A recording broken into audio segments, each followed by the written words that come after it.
Hello बच्चों, कैसे हो। मेडिट्रेक इंस्टीट्यूट कोटा में आप सभी का हार्दिक स्वागत करता हूं। आज हम बोर्ड का वन शॉट वीडियो ला रहे हैं बच्चों, और आज के क्या की वीडियो में हम आपको बोर्ड में आने वाले जितने भी टाइप के क्वेश्चंस हो सकते हैं dual nature and photo electric effect में, हर टाइप का क्वेश्चन, हर टाइप की थ्योरी, हर टाइप की डेफिनेशन, सारे कहेगी एसर्शन रीजन, सारे पैसेज टाइप, जितनी भी चीजें इसमें बन सकती है वो सारे हम कहेगी इंपॉर्टेंट पॉइंट डिस्कस करेंगे। लेकिन बोर्ड से रिलेटेड वैसे ये वीडियो नीट के कहेगी स्टूडेंट्स के लिए, जेई के स्टूडेंट्स के लिए भी यूजफुल रहेगा, लेकिन पर्टिकुलरली बच्चों ये वीडियो बनाए बोर्ड के स्टूडेंट के लिए। तो लेट्स स्टार्ट बच्चों। सबसे पहले कहेगी थॉमसन नाम के, जे थॉमसन नाम के कहेगी साइंटिस्ट ने इलेक्ट्रॉन के लिए Q/m निकाला, जिससे पता चला कि इलेक्ट्रॉन पे चार्ज कितना है बच्चों 1.602 इंटू 10⁻⁻19 गुलाम। उसने निकाल के बताया हमें Q/m। और मिलिकन नाम के साइंटिस्ट ने हमें क्या है कि इलेक्ट्रॉन का चार्ज निकाल के बताया इस एक्सपेरिमेंट करके। इस एक्सपेरिमेंट के अंदर क्या रिवर्सिबल स्विच लगा हुआ है, जहां पे क्या है कि प्लेट का अपन वोल्टेज चेंज कर सकते हैं। और इस ऑयल ड्रॉप जो दिखा रखी बच्चों, इस ऑयल ड्रॉप को हम क्या कर सकते हैं बच्चों, सस्पेंशन पोजिशन रख सकते हैं, नीचे भी क्या है कि गिरा सकते हैं, ऊपर भी गिरा सकते हैं, कांस्टेंट क्या है कि वेलोसिटी पे भी रख सकते हैं। ये सारा क्या है कि अरेंजमेंट यहां पे मिलिकल ऑयल ड्रॉप एक्सपेरिमेंट में क्या है कि ये चीज इक्विलिब्रियम में हो सकती है। कब बच्चों, Q = mg। इस तरीके से इलेक्ट्रिक फील्ड का क्या कि सिस्टम लगाएंगे तो इक्विलिब्रियम आ जाएगी बच्चों। तो मिलिकन नाम के साइंटिस्ट ने बच्चों E निकाला। E निकालने से क्या है कि हमने इलेक्ट्रॉन का मास निकाल लिया। और बच्चों इलेक्ट्रॉन पे चार्ज होता है 1.602 इंटू 10⁻⁻19 गुलाम। इलेक्ट्रॉन का मास बच्चों फंडामेंटल है, हर जगह यही रहता है 9.11 इंटू 10⁻31 kg। ये सारी बातें बच्चों आपने बताई मिलिकन नाम के साइंटिस्ट ने, जिसके लिए उसको नोबेल प्राइज मिला। अब बच्चों हम आपको क्या है कि फोटो इलेक्ट्रिक इफेक्ट पे लेके चल रहे हैं। बच्चों फोटो इलेक्ट्रिक इफेक्ट क्या है, किसी भी मेटल की सरफेस पर फोटोन गिरा के, लाइट गिरा के इलेक्ट्रॉन निकाल देने का जो प्रोसेस होता है, इसे बोलते हैं फोटो इलेक्ट्रिक इफेक्ट। यहां पर क्या है कि फोटो इलेक्ट्रिक इफेक्ट का एक एक्सपेरिमेंट अरेंजमेंट दिखा रखा है। यहां पे बच्चों क्या है कि एक हमारी प्लेट है जिसका नाम है क्या है कि यहां से इलेक्ट्रॉन एमिट होंगे, कैथोड है। और ये बच्चों क्या है कि दूसरी प्लेट है जिसका नाम है बच्चों एनोड, जहां पे क्या है कि इलेक्ट्रॉन कलेक्ट होंगे। ये क्वार्ट्ज की क्या है कि बच्चों यहां पे सिस्टम लगा हुआ है। यहां से क्या है कि अपन क्या है कि लाइट सोर्स लगा है, लाइट सोर्स से अपन क्या है यहां पे रेडिएशन इंसिडेंट कराते हैं, और इंसिडेंट कराने से यहां से इलेक्ट्रॉन निकलते हैं बच्चों। यहां पे क्या है कि सप्लाई से हम क्या है कि वोल्टेज चेंज कर सकते हैं बच्चों, और वोल्टेज चेंज करके हम चाहें तो क्या है कि एनोड को कैथोड के रेस्पेक्ट में हाई पोटेंशियल भी रख सकते हैं बच्चों, एनोड को कैथोड के रेस्पेक्ट में, एनोड को कैथोड के रेस्पेक्ट में लो पोटेंशियल रख सकते हैं बच्चों। और यहां पे क्या है कि करंट मेजर करते हैं जो माइक्रो एम्पीयर की होती है। इस तरीके से बच्चों ये अरेंजमेंट है। तो बच्चों यहां पर क्या है कि इस अरेंजमेंट में कुछ दो पॉइंट खास हमने नोट किए हैं। वो क्या नोट किए हैं बच्चों, वो ये नोट किए हैं, जब अपन क्या है कि एनोड और कैथोड के बीच में पोटेंशियल डिफरेंस इंक्रीज करते हैं तो जितने इलेक्ट्रॉन यहां से इजेक्ट हुए हैं वो इलेक्ट्रॉन्स क्या है कि एनोड पे पहुंचना शुरू होते हैं। तो बच्चों यहां पे करंट इंक्रीज होती है, और करंट एक मैक्सिमम वैल्यू पहुंच जाती है जिसको बोलते हैं सैचुरेशन करंट। तो बच्चों पहली इंपॉर्टेंट डेफिनेशन तो ये कि आपसे पूछे बोर्ड में कि सैचुरेशन करंट क्या होती है। सैचुरेशन करंट सिंपली बच्चों मैक्सिमम करंट है जो किसी गिवन फ्रीक्वेंसी पे क्या है आपको नोटिसेबल होती है। अब जब बच्चों क्या है कि एनोड को कैथोड रेस्पेक्ट में हम नेगेटिव पोटेंशियल लाते हैं तो बच्चों क्या है कि एक ऐसी भी सिचुएशन आती है, एक ऐसा पोटेंशियल भी आता है फॉर गिवन फ्रीक्वेंसी जहां पे सर्किट में फोटो करंट जीरो हो जाती है बच्चों। उस पोटेंशियल को हम नाम देते हैं बच्चों कट ऑफ पोटेंशियल या स्टॉपिंग पोटेंशियल। अब बच्चों हम फोटो इलेक्ट्रिक इफेक्ट में आपको क्या है कि इंपॉर्टेंट टर्म से इंट्रोड्यूस कराते हैं जो हमारे क्वेश्चंस में क्या है कि जरूरत पड़ेगी। डिफरेंट इलेक्ट्रॉन्स जो होते हैं बच्चों, डिफरेंट इलेक्ट्रॉन्स जो मेटल की सरफेस में प्रेजेंट होते हैं उनकी क्या है कि काइनेटिक एनर्जी बच्चों डिफरेंट होती है। तो जब क्या है कि किसी मेटल की सरफेस से हम इलेक्ट्रॉन निकलते हैं, वर्क फंक्शन क्या होता है, minimum energy required, minimum energy required to eject one electron from metallic surface is called work function. तो ये तो बच्चों बात हुई वर्क फंक्शन की। डिफरेंट मेटल्स का वर्क फंक्शन बच्चों डिफरेंट होता है।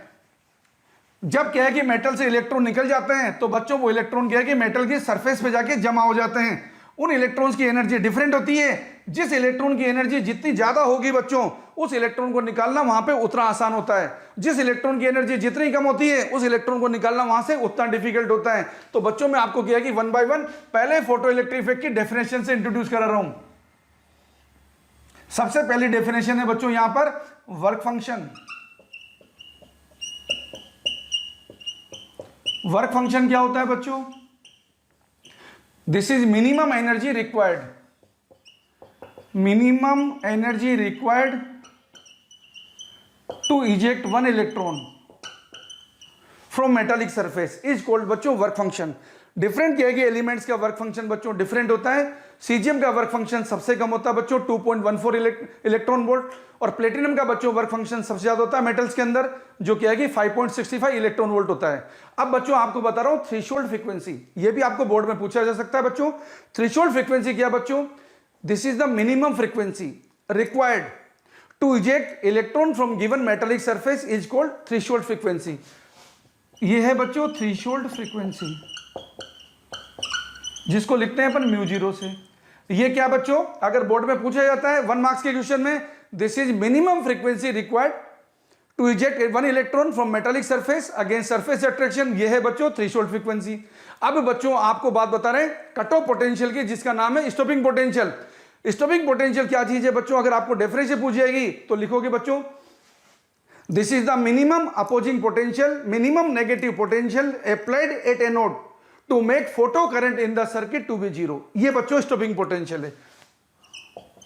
तो स्टॉपिंग पोटेंशियल को क्या है कि न्यूमेरिकल में अगर 1 मार्क्स का आएगा तो आप सिंपल डेफिनेशन लिखेंगे, और बच्चों 2 मार्क्स का आएगा तो आप लिखेंगे E V naught equal to बच्चों क्या है कि मैक्सिमम काइनेटिक एनर्जी होती है। ये आप क्या है कि बात आगे पढ़ने वाले हैं बच्चों। ये स्टॉपिंग पोटेंशियल ऐसे डिफाइन होगा।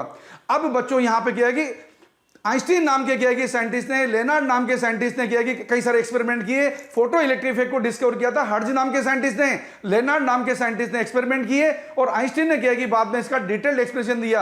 अब बच्चों क्या है कि आइंस्टीन की थ्योरी के अंदर क्या है कि सारी इंपॉर्टेंट बातें क्या क्या हैं।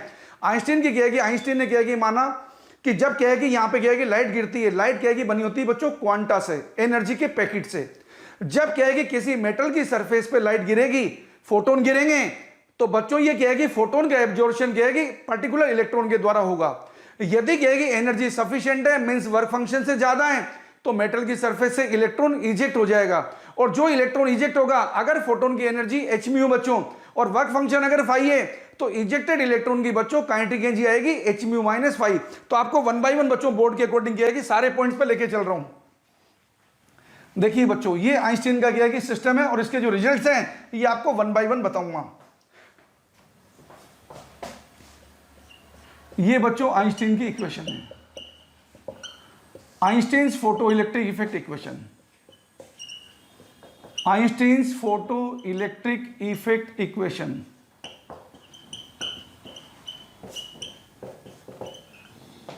देखो बच्चों, ये मेटल की सरफेस है, यहां पे क्या है कि हमने लाइट गिराई, जिसकी फ्रीक्वेंसी कितनी थी बच्चों म्यू, जिसकी एनर्जी कितनी h म्यू। हमने क्या है कि सारे लाइट के पार्टिकल्स को बच्चों क्वांटा माना हुआ है। जब क्या है कि h म्यू एनर्जी का फोटोन मेटल की सरफेस से क्या है कि टकराएगा, इलेक्ट्रॉन को निकालेगा, तो इलेक्ट्रॉन की जो मैक्सिमम काइनेटिक एनर्जी आएगी वो तो आएगी बच्चों h म्यू माइनस फाइव। क्योंकि आइंस्टीन ने क्या है कि कौन से इलेक्ट्रॉन को निकालने की बात की बच्चों, लीस्ट एनर्जी से बाउंड इलेक्ट्रॉन को निकालने की बात की है। वैसे मेटल की सरफेस में जो इलेक्ट्रॉन्स प्रेजेंट होते हैं बच्चों, वो डिफरेंट एनर्जी के होते हैं। तो जनरल अगर आपसे क्या है कि पूछा जाए कि मैक्सिमम एनर्जी क्या है, मैक्सिमम एनर्जी तो ये है, लेकिन इंजेक्टेड इलेक्ट्रॉन की एनर्जी कहां से कहां के बीच में बच्चों वेरी करेगी, 0 से k मैक्सिमम के बीच में वेरी करेगी। ये तो बच्चों आइंस्टीन की इक्वेशन है जो एनर्जी कंजर्वेशन बेस्ड है। ये फोटो इलेक्ट्रिक इफेक्ट की जो इवेंट है, ये क्या है कि लाइट की पार्टिकल नेचर को वेरीफाई करने वाला इवेंट है। इक्वेशन क्या है बच्चों, अगर आपसे कोई इक्वेशन पूछेगा तो इक्वेशन क्या है बच्चों, energy of incident photon equal to work function plus maximum kinetic energy of ejected electron. ये हमारी इक्वेशन है। अब बच्चों यहां पे क्या है कि सारी डिफरेंट इंपॉर्टेंट चीजें जो आपसे क्या है कि इक्वेशन रिलेटेड पूछ जाएगी, वो आपको क्या है कि 1 बाय 1 बता रहा हूं बच्चों।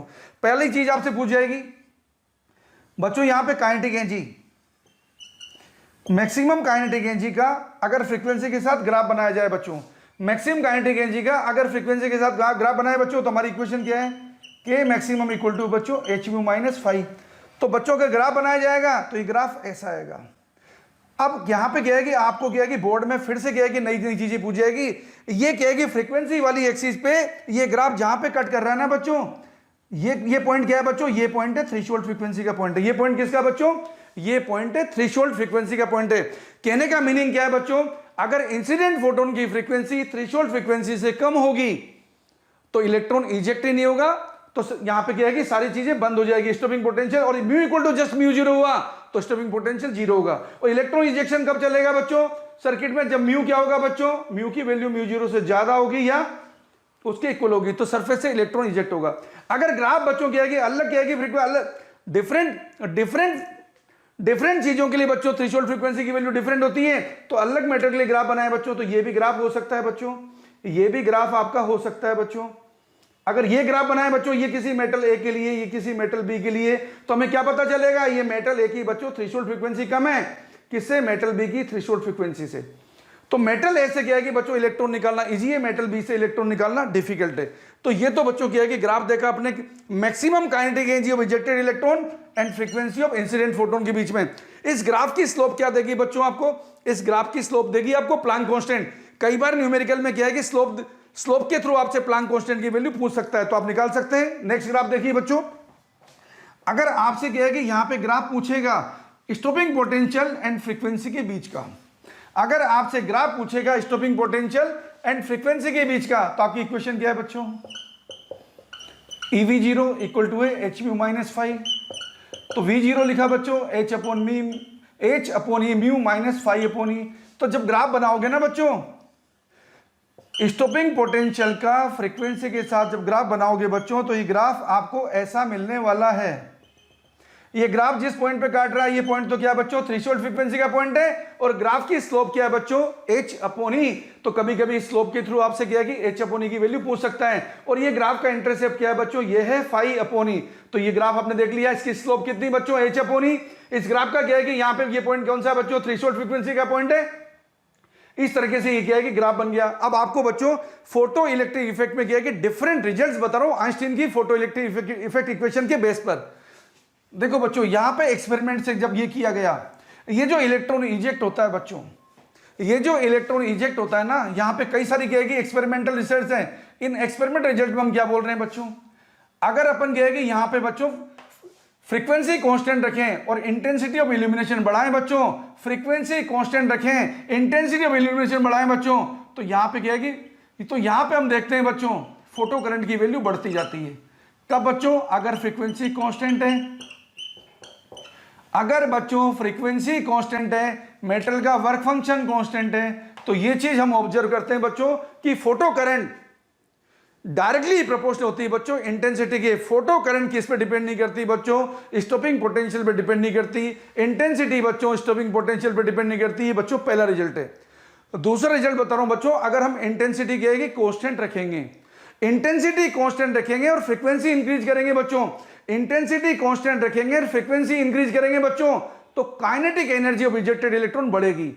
Kinetic energy of ejected electron बढ़ने से क्या होगा बच्चों, स्टॉपिंग पोटेंशियल की वैल्यू बढ़ेगी, जिसको आपको क्या है कि ग्राफ में आपको दिखा रहे हैं बच्चों।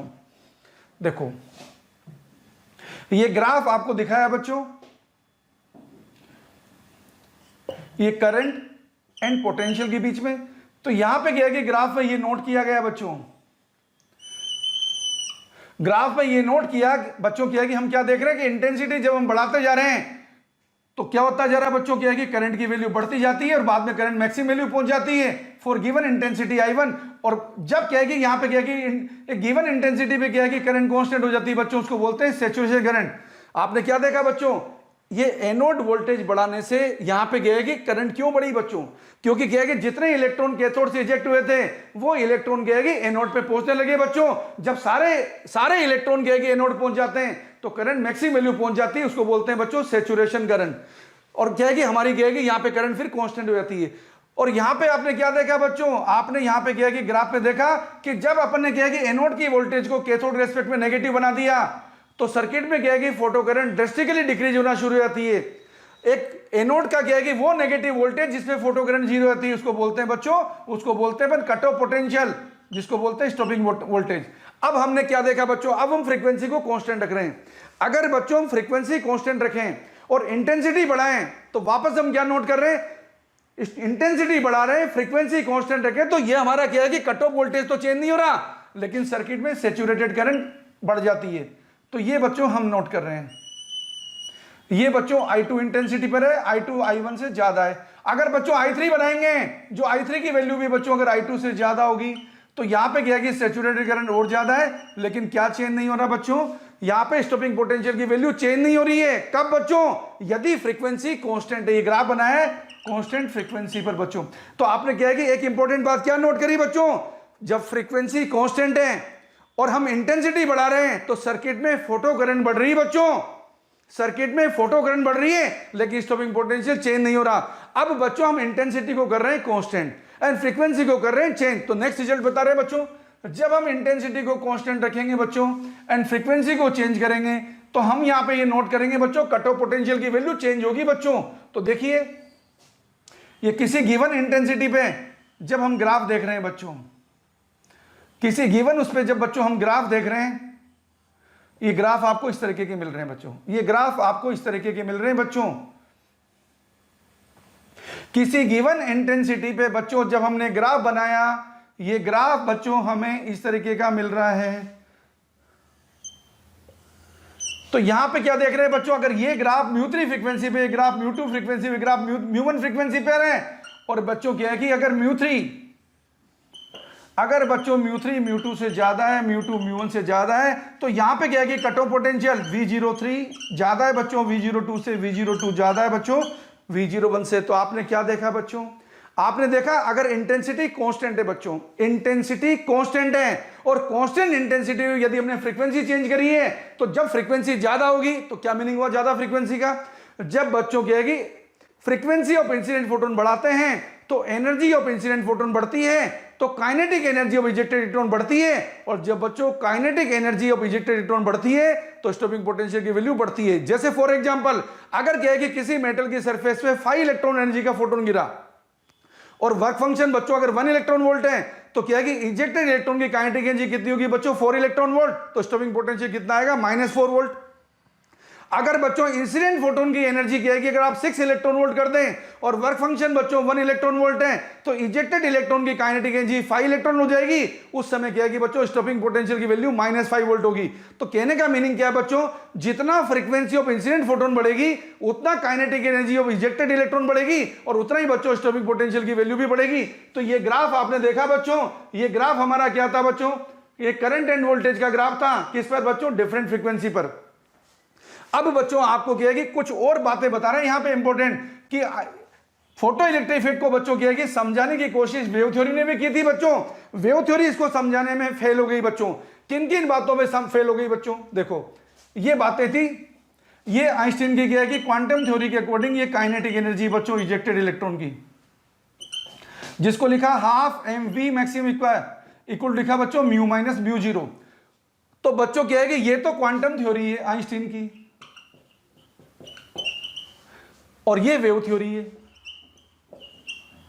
बच्चों। यहां पे क्या है कि दो इंपॉर्टेंट बात है, आइंस्टीन की क्वांटम थ्योरी क्या बोल रही है, अगर क्या है कि बच्चों इंसिडेंट फोटोन की फ्रीक्वेंसी थ्रेशोल्ड फ्रीक्वेंसी से कम होगी, अगर इंसिडेंट फोटोन की फ्रीक्वेंसी थ्रेशोल्ड फ्रीक्वेंसी से कम होगी तो इंटेंसिटी आप कितनी भी बढ़ा दो, मेटल की सरफेस से फोटो इलेक्ट्रिक एमिशन नहीं होगा। जबकि क्या है कि वेव थ्योरी का क्या मानना था कि अगर हम इंटेंसिटी बढ़ाएंगे तो जो एनर्जी स्प्रेड है वो बढ़ जाएगी, एनर्जी स्प्रेड बढ़ जाएगी तो थोड़े टाइम में क्या है कि एक particular electron sufficient energy gain कर लेगा और मेटल की सरफेस से इलेक्ट्रॉन इजेक्ट हो जाएगा, जबकि एक्चुअल में ऐसा नहीं होता है। दूसरी प्रॉब्लम क्या है वेव थ्योरी के अंदर, वेव थ्योरी का ये मानना है कि फोटोन के गिरने एंड इलेक्ट्रॉन के निकलने के बीच में कुछ टाइम गैप होता है, क्योंकि क्या है कि वेव थ्योरी का मानना है कि एनर्जी क्या है कि कंटिन्यूअस क्या है कि सारे इलेक्ट्रॉन के बीच में स्प्रेड होती है, तो किसी पर्टिकुलर इलेक्ट्रॉन को मेटल की सरफेस से इलेक्ट्रॉन निकालने के अंदर क्या है कि कुछ टाइम लगेगा, जबकि रियलिटी में ऐसा नहीं होता। क्वांटम थ्योरी का क्या मानना है, क्वांटम थ्योरी का मानना है कि एनर्जी, फोटोन की जो एनर्जी है वो पैकेट्स के फॉर्म में होती है, क्वांटम के फॉर्म में होती है, जिसका डिस्ट्रीब्यूशन सरफेस पे पड़े हुए सभी इलेक्ट्रॉन में नहीं होता। ये किसी फोटोन की जो एनर्जी है ये सरफेस पे पड़े हुए किसी पर्टिकुलर इलेक्ट्रॉन को मिलेगी। अगर बच्चों क्या है कि किसी पर्टिकुलर फोटोन की एनर्जी वर्क फंक्शन के इक्वल या उससे ज्यादा है तो इलेक्ट्रॉन का इंजेक्शन होता है इंस्टेंटली, उसमें कोई टाइम गैप नहीं होता, उसमें कोई टाइम गैप नहीं होता। और क्या है कि तीसरी प्रॉब्लम यहां पे क्या है, क्वांटम थ्योरी का यह मानना है कि यदि फ्रीक्वेंसी कांस्टेंट रखेंगे और इंटेंसिटी बढ़ाएंगे तो बच्चों फ्रीक्वेंसी अगर कांस्टेंट रखेंगे, इंटेंसिटी बढ़ाएंगे तो kinetic energy of ejected electron कभी भी नहीं बढ़ेगी। जो चीज बढ़ेगी वो क्या बढ़ेगी, फोटो करंट। क्यों, क्योंकि इंटेंसिटी बढ़ाने से क्या चीज बढ़ती है, नंबर ऑफ फोटोन बढ़ते हैं। इंटेंसिटी होती क्या है, यह भी आपसे पूछा जा सकता है। इंटेंसिटी होती है quantity of total energy incident normally per unit area per unit time, per unit surface area per unit time, इसको बोलते हैं इंटेंसिटी। आई को लिखेंगे E upon A into T, जहां से हम नंबर ऑफ फोटोन भी निकाल सकते हैं। नंबर ऑफ फोटोन कैसे निकालेंगे, total energy incident divide by energy of one photon. Total energy incident divide by energy of one photon, उससे निकालेंगे अपन, उससे निकालेंगे नंबर ऑफ फोटोन।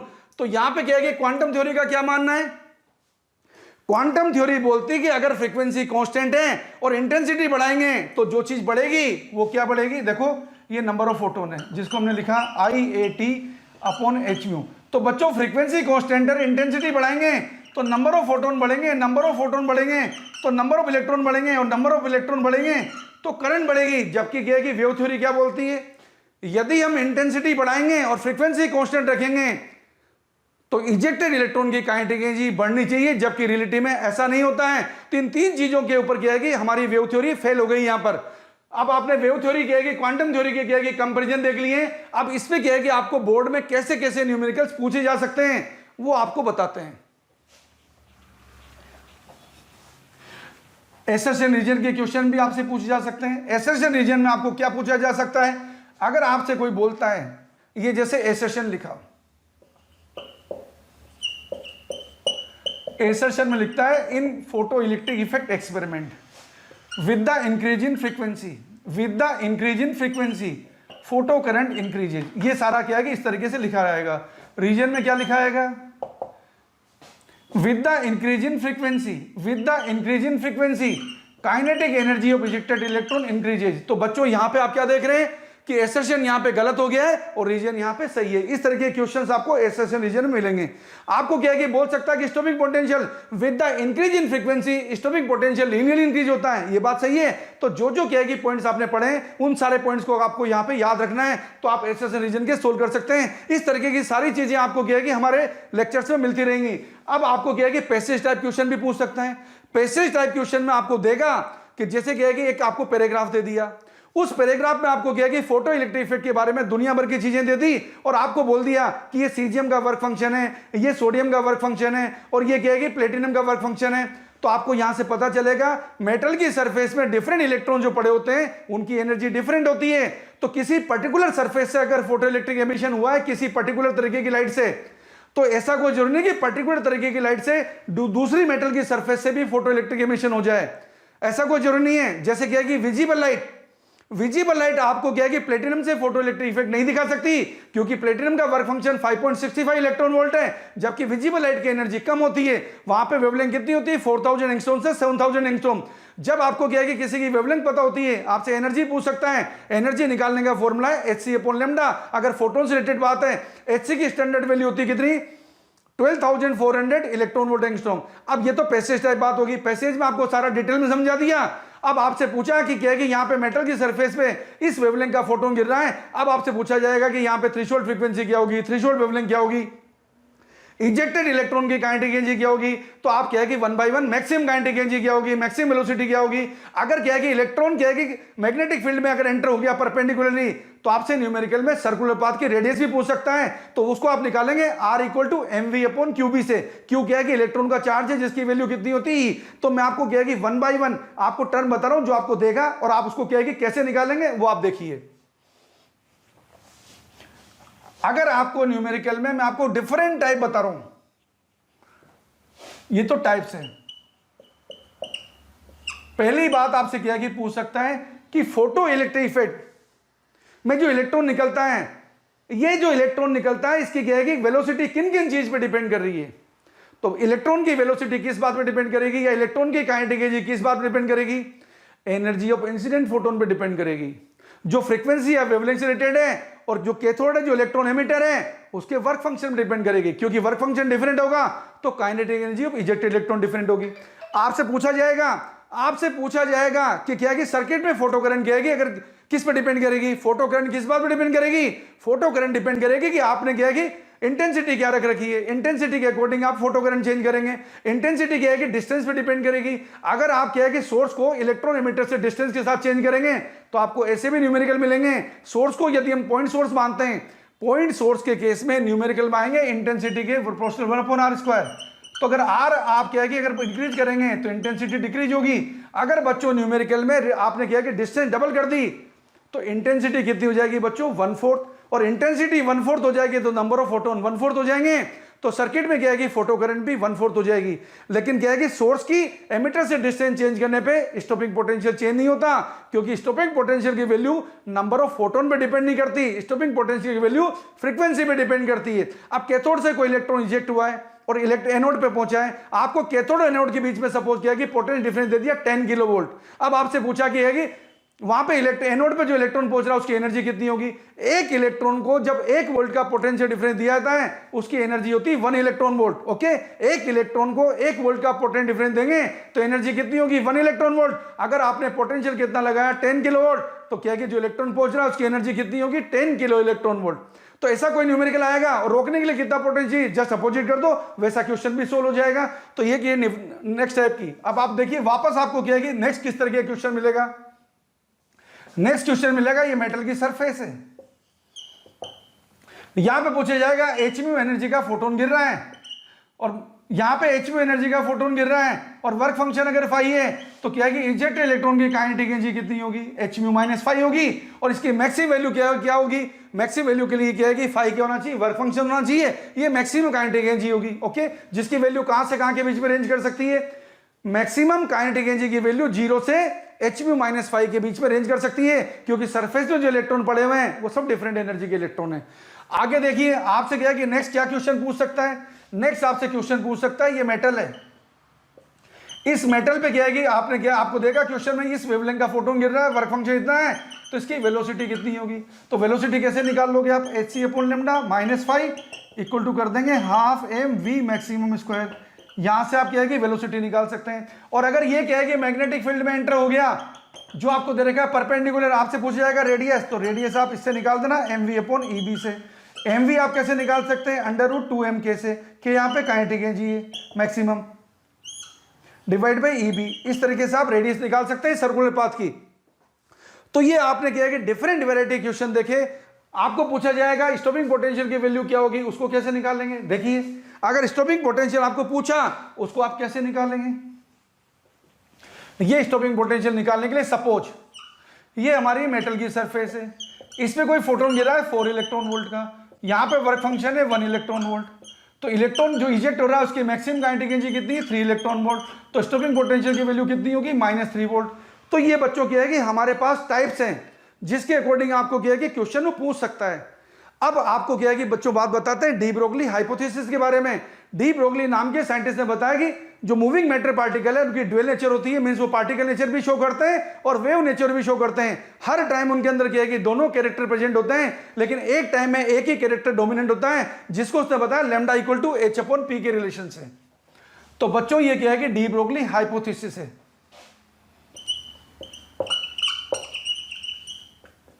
इस डी ब्रोगली हाइपोथेसिस में हम क्या लिख रहे हैं, हम लिख रहे हैं लैम्डा = h/p। अब बच्चों h/p को हम क्या क्या लिखेंगे, ये थ्योरी फोटोन के लिए भी आएगी न्यूमेरिकल में। अब फोटोन के लिए तो कैसे सोल्व करोगे बच्चों, याद रखना फोटोन का रेस्ट मास 0 होता है, फोटोन के पास जो भी होता है इफेक्टिव मास हो सकता है। तो देखो फोटोन की कहानी क्या होगी, A आएगा hμ, लैम्डा लिखेंगे h/p और E क्या लिखेंगे hc/λ। अगर फोटोन का इफेक्टिव मास निकलवाएगा तो m लगाएंगे अपन h/c λ। और बच्चों यहां पे क्या है कि आपने देख लिया, आगे hc की वैल्यू क्या लिखोगे न्यूमेरिकल में, hc की वैल्यू लिखोगे 12,400 इलेक्ट्रॉन वोल्ट एंगस्ट्रॉम। कभी भी क्या है कि क्वेश्चन में आपको क्या है कि जैसे नंबर ऑफ फोटोन निकालने का क्वेश्चन आया था, नंबर ऑफ फोटोन का निकालने का क्वेश्चन आया था, तो आप डायरेक्ट कैसे निकालेंगे, डायरेक्ट निकालेंगे ऐसे। नंबर ऑफ फोटोन निकालने का अगर पावर दे रखी हो तो नंबर ऑफ फोटोन निकालने का फॉर्मूला लगाएंगे total energy incident divide by energy of one photon, या आप सीधा फॉर्मूला लगाएंगे 5.24, 5 × 10⁻24 इंटू पावर को लिखेंगे वाट में, इंटू लैम्डा लिखेंगे मीटर में, ये आ जाएगा number of photon per unit time. इस तरीके से आप क्या है कि न्यूमेरिकल में नंबर ऑफ फोटोन निकाल सकते हैं। अब आपको क्या है कि यहां पे अगर मूविंग मैटर पार्टिकल में लैम्डा का ग्राफ पूछा जाएगा, लैम्डा का ग्राफ आपसे पूछा जाएगा मोमेंटम के साथ, तो ग्राफ ऐसा होगा। अगर आपको एनर्जी का लैम्डा के साथ पूछा जाएगा तो ग्राफ ऐसा होगा, और कोई न्यूमेरिकल आएगा तो आप न्यूमेरिकल निकाल सकते हैं। अब आपको बताते हैं, जनरल बातें बता रहे हैं मूविंग मैटर पार्टिकल के लिए। मूविंग मैटर पार्टिकल में क्वेश्चन कैसे सोल्व करोगे, मूविंग मैटर पार्टिकल में जैसे इलेक्ट्रॉन आएगा, प्रोटॉन आएगा, अल्फा आएगा, कैसे ड्यूटेरियम आएगा, कैसे सोल्व करेंगे। मूविंग मैटर पार्टिकल में लेमडा लिखेंगे h/p, उसको लिखेंगे h/mv इक्वल टू क्या लिखेंगे h/√2m के। अगर आपको काइनेटिक एनर्जी दे दी तो आप लिखेंगे h/√2mqv। q यहाँ पे चार्ज है, v यहाँ पे पोटेंशियल डिफरेंस है। तो किसी भी मूविंग मैटर पार्टिकल का क्वेश्चन सोल्व करना होगा तो उसका तरीका यही रहेगा। अब क्या है कि अगर ये वैल्यू डाल दें, वैल्यू कैसे डाल दें, जैसे इलेक्ट्रॉन का मास आपको पता होता है 9.1 इंटू 10⁻³ kg, प्रोटॉन का मास आपको पता होता है 1.66 इंटू 10⁻27 kg। अल्फा पार्टिकल का मास प्रोटॉन के मास का डबल होता है, अल्फा पार्टिकल पर चार्ज इलेक्ट्रॉन के चार्ज का डबल होता है। ड्यूटेरियम का मास प्रोटॉन के मास का डबल होता है, ड्यूटेरियम पर चार्ज इलेक्ट्रॉन के चार्ज के इक्वल है। तो यदि इनसे एसोसिएटेड डी ब्रोगली वेवलेंथ पूछता है तो आप ये डायरेक्ट फॉर्मूले लगा सकते हैं। अगर आप निकालेंगे किसके, इलेक्ट्रॉन का, वो यही फॉर्मूला पॉजिट्रॉन का भी आएगा। तो इलेक्ट्रॉन जिसको v वोल्ट का पोटेंशियल डिफरेंस दिया है उसकी डी ब्रोगली वेवलेंथ होगी 12.27/√v एंगस्ट्रॉम। कई बार आपको न्यूमेरिकल में मिलेगा, यदि इलेक्ट्रॉन को हमने 100 वोल्ट का पोटेंशियल डिफरेंस दिया है तो उसकी डी ब्रोगली वेवलेंथ क्या होगी। अगर 100 वोल्ट का पोटेंशियल डिफरेंस दोगे तो 100 से 10 बार निकल जाएगा, उसकी डी ब्रोगली वेवलेंथ हो जाएगी 1.227 एंगस्ट्रॉम। डायरेक्ट निकाल सकते हो। यही फॉर्मूला किसके लिए काम करेगा, पॉजिट्रॉन के लिए। अब आपको बताते हैं यदि फॉर्मूला अल्फा के लिए निकालना है तो अल्फा के लिए डी ब्रोगली वेवलेंथ निकालोगे आप किससे, 0.101/√v एंगस्ट्रॉम से। अगर आप कहेंगे डी ब्रोगली वेवलेंथ किसके लिए निकालना है, ड्यूटेरियम के लिए, तो ड्यूटेरियम के लिए आप लिखोगे 0.202/√v एंगस्ट्रॉम से। ये बात आएगी ड्यूटेरियम के लिए। कई बार न्यूमेरिकल में क्या है कि अल्फा की क्या है कि एनर्जी पूछा जाएगा, तो एनर्जी कैसे निकालोगे, याद रखना अल्फा की एनर्जी क्या है कि प्रोटॉन की एनर्जी निकालने से डिफरेंट होता है। एनर्जी निकालने का general formula charge into potential difference, लेकिन अल्फा पार्टिकल पर चार्ज 2 ही होता है। तो अगर अल्फा पार्टिकल के केस में आपको दिया जाए कि अल्फा पार्टिकल को 100 वोल्ट के पोटेंशियल डिफरेंस से एक्सेलरेट किया, अल्फा पार्टिकल को 100 वोल्ट के पोटेंशियल डिफरेंस से एक्सेलरेट करा, तो अल्फा पार्टिकल की एनर्जी 100 इलेक्ट्रॉन वोल्ट नहीं होगी, 200 इलेक्ट्रॉन वोल्ट होगी। ओके, क्योंकि यहां पे चार्ज कितना होता है, 2 ही। अगर यही क्वेश्चन प्रोटॉन के लिए होता, प्रोटॉन के केस में अगर एक प्रोटॉन को हम 100 वोल्ट के पोटेंशियल डिफरेंस से एक्सेलरेट करते, उसकी एनर्जी आती 100 इलेक्ट्रॉन वोल्ट। ये आपको ध्यान रखना है, गलती बच्चों से होती रहती है। तो इस तरीके से क्या है कि आप डी ब्रोगली वेवलेंथ निकाल सकते हैं। अगर आपको डी ब्रोगली वेवलेंथ निकालना है न्यूट्रॉन के लिए, न्यूट्रॉन का मास प्रोटॉन के मास के इक्वल होता है। जब न्यूट्रॉन थर्मल इक्विलिब्रियम में होगा तो डी ब्रोगली वेवलेंथ, अगर क्या है कि आपको टेम्परेचर दे रखा है केल्विन में, तो न्यूट्रॉन के लिए डी ब्रोगली वेवलेंथ किससे निकालेंगे, आप इस फॉर्मूले से निकालेंगे, लैम्डा इक्वल टू h/√2me, और एनर्जी को लिख देंगे आप 3/2 kT के। यहाँ पे क्या है कि बोल्ट्जमान कांस्टेंट है, जिसकी वैल्यू रखोगे तो h आएगा √3m kT। जिसको सोल्व करोगे तो आंसर आएगा 25.6/√T एंगस्ट्रॉम। ये वैल्यू रख दोगे तो आपके पास क्या है कि डी ब्रोगली वेवलेंथ आ जाएगी न्यूट्रॉन के लिए। किसके लिए, न्यूट्रॉन के लिए। तो आपने डी ब्रोगली वेवलेंथ निकालना सबके लिए सीख लिया। अब क्या है कि यहाँ पे एक डेविसन जर्मर एक्सपेरिमेंट है जो बताता है मूविंग मैटर पार्टिकल जो है कि इलेक्ट्रॉन की क्या है कि वेव नेचर को वेरीफाई करना है, तो उसके अंदर आपको क्या है कि कैसे कैसे उसका एक्सपेरिमेंटल सेटअप है वो आपको बताते हैं। आपको बताते हैं डेविसन जर्मर एक्सपेरिमेंट एंड उसका एक्सपेरिमेंटल सेटअप। काम क्या करता है, किस लिए बना है वो, डेविसन जर्मर एक्सपेरिमेंट। इस एक्सपेरिमेंट का देखो क्या है कि एम तो क्या है, इसका एम है to verify wave nature of electron. ये इसका एम है। एक्सपेरिमेंटल सेटअप क्या है, इसकी एक्सपेरिमेंटल सेटअप में 3 कंपोनेंट है। एक है इलेक्ट्रॉन गन, जिसमें सूटेबल पोटेंशियल डिफरेंस लगा के डिजायर्ड एनर्जी के इलेक्ट्रॉन बना सकते हैं। सपोज इलेक्ट्रॉन गन में आपने 50 वोल्ट का पोटेंशियल डिफरेंस लगाया, तो इलेक्ट्रॉन जो बन के निकलेगा पेंसिल की फॉर्म में, उसकी एनर्जी होगी 50 इलेक्ट्रॉन वोल्ट। अब ये जो इलेक्ट्रॉन क्या है कि बने हैं, ये इलेक्ट्रॉन क्या है कि 3 डायमेंशनल निकल क्रिस्टल पे इंसिडेंट होंगे। निकल क्रिस्टल का काम क्या होता है, यहाँ पे निकल क्रिस्टल का काम है to diffract incident electron beam. और ये क्या है कि डिफ्रेक्टेड इलेक्ट्रॉन बीम जो है ये आयनाइजेशन चेंबर में जाएंगे, जहां पे carbon dioxide sulphur dioxide gas भरी होती है। उसका काम क्या होता है, टू डिटेक्ट द इंटेंसिटी। वहां पे क्या है कि करंट निकाल के वहां पे इंटेंसिटी का मेजरमेंट होता है। तो डेविसन जर्मर एक्सपेरिमेंट के 3 पार्ट है। ये आपने देखा, ये तो है इलेक्ट्रॉन गन, जहां पे सूटेबल पोटेंशियल डिफरेंस लगाएंगे। अगर V वोल्ट का पोटेंशियल डिफरेंस लगाएंगे तो एनर्जी बन जाएगी EV जूल या V इलेक्ट्रॉन वोल्ट। ये इलेक्ट्रॉन क्या है कि यहां पे 3 डायमेंशनल निकल क्रिस्टल पे आके गिरेंगे। ये निकल क्रिस्टल है जहां पे ये इलेक्ट्रॉन आके इंसिडेंट हो रहे हैं। अब ये इलेक्ट्रॉन इस 3 डायमेंशनल निकल क्रिस्टल से क्या है कि यहां से डिफ्रेक्ट होंगे, ये यहां पे डिफ्रेक्शन एंगल है, और ये यहां पे क्या है कि आयनाइजेशन चैम्बर है जहां पे इंटेंसिटी का मेजरमेंट होता है। ब्रेग नाम के साइंटिस्ट ने पहले से ही एक्सरे का डिफरेंस करा रखा था, तो यहां पे डेविसन जर्मन ने किया कि उन इक्वेशंस को यूज कराएं। इक्वेशंस क्या थी? उन इक्वेशंस ये यहां पे 3D निकल क्रिस्टल है, इसमें क्या है कि एटम जमे हुए हैं, 2 कॉन्जुगेटिव एटम के बीच में सेपरेशन को लिख रहे हैं D, जो निकल क्रिस्टल में होता है 2.15 एंगस्ट्रॉम। 2 निकल क्रिस्टल के जो एटॉमिक प्लेन है इसके बीच में सेपरेशन होता है स्मॉल d, जिसकी वैल्यू होती है 0.91 एंगस्ट्रॉम। ये यहां पे क्या है कि इंसिडेंट इलेक्ट्रॉन बीम है, ये यहां पे डिफ्रेक्टेड इलेक्ट्रॉन बीम है, और ये हमारा थीटा था एंगल ऑफ डिफ्रेक्शन, ये θ/2 है, ये θ/2 है, ये ग्रेजिंग एंगल को लिख रहा हूं फाई।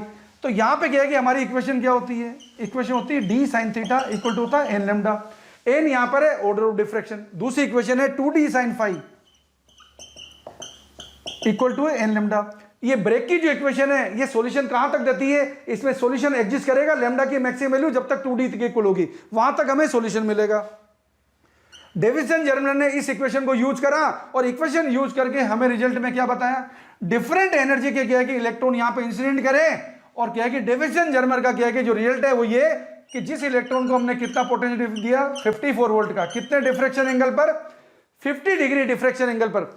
जब इलेक्ट्रॉन को 54 वोल्ट का पोटेंशियल डिफरेंस दिया जाता है 50 डिग्री डिफ्रेक्शन एंगल पर, तो इंटेंसिटी मैक्सिमम मिलती है। और उसको एक्सपेरिमेंटली चेक भी किया, तो जब क्या है कि इन इक्वेशन से निकाला d sin theta equal to n lambda से n रखा यहाँ पे 1, तो लैम्डा की वैल्यू निकाली, तो यहाँ पे लैम्डा की वैल्यू मिली 1.65 एंगस्ट्रॉम। और इसे क्या है कि थ्योरेटिकल वैल्यू से कंपैरिजन करा। इलेक्ट्रॉन के लिए थ्योरेटिकल वैल्यू निकालने का फॉर्मूला क्या है? Lambda equal to 12.27/√v angstrom. इससे निकाला, ये वैल्यू आई थी 1.67 एंगस्ट्रॉम।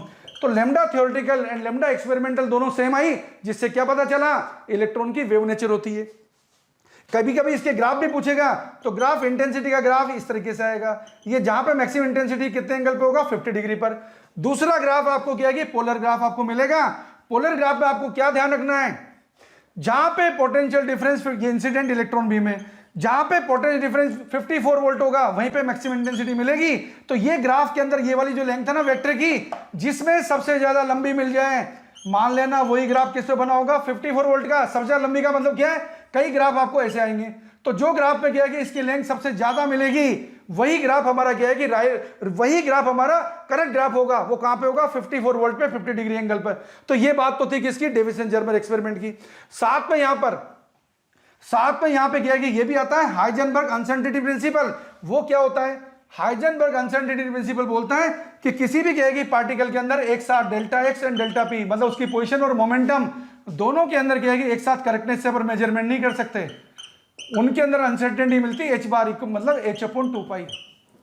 कहने का मीनिंग किसी भी क्या है कि पार्टिकल में पोजीशन और मोमेंटम दोनों एक साथ करेक्टली मेजर नहीं होते। इसको क्या बोलते हैं? इसको बोलते हैं Heisenberg uncertainty principle. Delta x तो क्या है? यह है अनसर्टेनिटी इन द पोजीशन, और डेल्टा पी क्या है? This is uncertainty in the momentum. इसी बात के अकॉर्डिंग क्या है कि हम बोल सकते हैं कि लैम्डा, अगर लैम्डा 0 होगा, हमारी इक्वेशन क्या होती? Lambda equal to h/p। तो आप देख सकते हैं अगर डेल्टा लैम्डा 0 होगा तो डेल्टा p इन्फिनिटी हो जाएगा। कहने का मीनिंग ये चीजें थ्योरेटिकल वे में पॉसिबल नहीं हो पाएगी। ये बातें हम यहाँ पे हाइजेनबर्ग अनसर्टेनिटी प्रिंसिपल के बेस पे बोलते हैं। अब आपको क्या है कि बताते हैं कि इलेक्ट्रॉन माइक्रोस्कोप मैटर वेव के प्रिंसिपल पे काम करता है। इलेक्ट्रॉन माइक्रोस्कोप की जो रिजोल्विंग लिमिट होती है, रिजोल्विंग लिमिट का मतलब क्या है? कोई भी क्या है कि दो ऑब्जेक्ट के बीच में मिनिमम सेपरेशन जहां तक हम ऑब्जेक्ट को डिस्टिंग्विश कर सकते हैं, उसको बोलते हैं resolving limit. Resolving power and resolving limit दोनों एक दूसरे के रेसिप्रोकल होती है। रिजोल्विंग पावर जो होती है इलेक्ट्रॉन माइक्रोस्कोप की, ये प्रोपोर्शनल होती है 1/λ के। जो प्रोपोर्शनल क्या होगी? √v। मींस इलेक्ट्रॉन माइक्रोस्कोप पे जितना एक्सेलरेटिंग पोटेंशियल बढ़ाओगे उतनी उसकी रिजोल्विंग पावर इंक्रीज हो जाएगी। तो ये बातें तो थी आपको क्या है ड्यूअल नेचर से रिलेटेड। ड्यूअल नेचर में अगर आपको क्या है कि क्वेश्चन पूछ जाएगा, जैसे कैसा? अब आपको क्वेश्चन इस तरीके से पूछा जाएगा, अगर दो पार्टिकल के लिए लैम्डा सेम है तो नेचुरल सी बात है उनका मोमेंटम भी सेम होगा। आपको पूछा जाएगा अगर ये प्रोटॉन है और ये अल्फा है, और ये मान लो क्या है कि यहां पर ये प्रोटॉन है, ये अल्फा, ये इलेक्ट्रॉन है, इन तीनों की क्या है कि मान लो आपको दे रखा है डी ब्रोगली वेवलेंथ सेम है। अगर डी ब्रोगली वेवलेंथ सेम है और आपसे पूछा कि इनकी एनर्जी सेम है तो इनके मास में क्या रिलेशन होगा, कोई और चीज में क्या रिलेशन होगा, तो आप आराम से कर सकते हैं। लेमडा क्या लिखेंगे यहाँ पर, लेमडा प्रोटॉन क्या होगा, H/√2m proton kinetic energy proton equal to क्या लिखेंगे, H/√2m alpha kinetic energy alpha equal to क्या लिखेंगे, H/√2m electron kinetic energy electron. तो जो भी आपको कंपैरिजन करना होगा वो न्यूमेरिकल में कंपैरिजन कर देंगे। कभी कभी बात पूछ जाएगी टोटल एनर्जी लिखने की, तो टोटल एनर्जी क्या लिखेंगे, P²C² plus m0² C4। m0 यहाँ पे रेस्ट मास एनर्जी, m0 क्या यहाँ पे रेस्ट मास है। रेस्ट मास का इफेक्टिव मास से क्या रिलेशन होता है, रेस्ट मास का इफेक्टिव मास से रिलेशन इस तरीके से होता है, ये m इफेक्टिव इक्वल टू होता है m rest divide by √1 - v²/c² से। अब वापस क्या है कि एक छोटा सा क्वेश्चन आप देखिए, डी ब्रोगली वेवलेंथ में अगर क्या है कि अल्फा पार्टिकल है, अल्फा पार्टिकल की हमने क्या लिखा, 2m alpha q alpha v alpha, और क्या है कि प्रोटॉन का क्या लिखा हमने, प्रोटॉन का लिखा हमने H/√2m proton q proton and v proton. आपको क्वेश्चन में दिया है कि पोटेंशियल डिफरेंस दोनों का, आपको क्वेश्चन में क्या दिया है कि यदि यहां पे क्या है कि दोनों की डी ब्रोगली वेवलेंथ का क्या है कि रेशियो क्या होगा, दोनों की डी ब्रोगली वेवलेंथ का रेशियो क्या होगा, यदि Vp equal to V alpha है तो आप आसानी से निकाल सकते हैं, lambda alpha upon lambda proton equal to क्या आएगा, MP QP divide by m alpha Q alpha, ये रेशियो आ जाएगा। और आपको मालूम है प्रोटॉन पे चार्ज कितना है, प्रोटॉन का मास क्या है कि अल्फा के मास का कितना है 1/4, तो ये कितना हो जाएगा 4 और ये कितना हो जाएगा 2, ये हो जाएगा 1, तो ये रेशियो आ गया 1/2√2। तो कोई भी न्यूमेरिकल इस तरीके का आएगा तो आप आसानी से क्या है कि उसे सोल्व कर सकेंगे। चाहे आपको डी ब्रोगली वेवलेंथ का, अगर आपको थर्मल को टेम्परेचर रिलेटेड क्वेश्चन पूछ जाएगा न्यूट्रॉन का, तो आप क्या लगा देंगे सीधा 25.6/√T। तो इस तरीके से आप क्या है कि कोई भी क्वेश्चन को सोल्व कर सकते हैं। कोई भी ग्राफ आपको बदल के पूछ लिया, सपोज लेमडा इक्वल टू क्या है कि फोटोन का क्या है कि हमारा क्वेश्चन का ग्राफ क्या था, लेमडा इक्वल टू क्या था, Hc/E। अगर ग्राफ आपको क्या है कि लेमडा और लोग लेमडा का पूछ लिया, लोग ई के साथ, तो इसके लोग ले लो दोनों साइड, लोग लेमडा इक्वल टू क्या आएगा, लोग Hc माइनस लोग ई। तो ग्राफ कैसा हो गया, ये ग्राफ ऐसा हो गया।